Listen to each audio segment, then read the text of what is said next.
ফিলিস্তিনের গাজায় যুদ্ধবিরতির জন্য ফের আলোচনা শুরু করেছে হামাস ও ইসরায়েল। গতকাল শনিবার দোহায় কাতার ও যুক্তরাষ্ট্রের মধ্যস্থতায় এই আলোচনা অনুষ্ঠিত হয় বলে জানিয়েছে ব্রিটিশ সংবাদ মাধ্যম বিবিসি।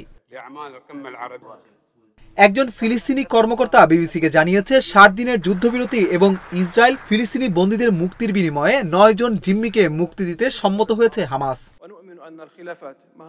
প্রস্তাবিত নতুন চুক্তিতে বলা হয়েছে গাজায় প্রতিদিন ৪০০ ত্রাণবাহী ট্রাক প্রবেশে এবং গাজা থেকে রোগীদের সরিয়ে নেওয়ার অনুমতি দেবে ইসরায়েল। তবে গাজায় এখনই যুদ্ধ শেষ করার এবং সেখান থেকে সেনা সরিয়ে নেওয়ার পরিকল্পনা নেই বলে জানিয়েছে ইসরায়েলি সরকার।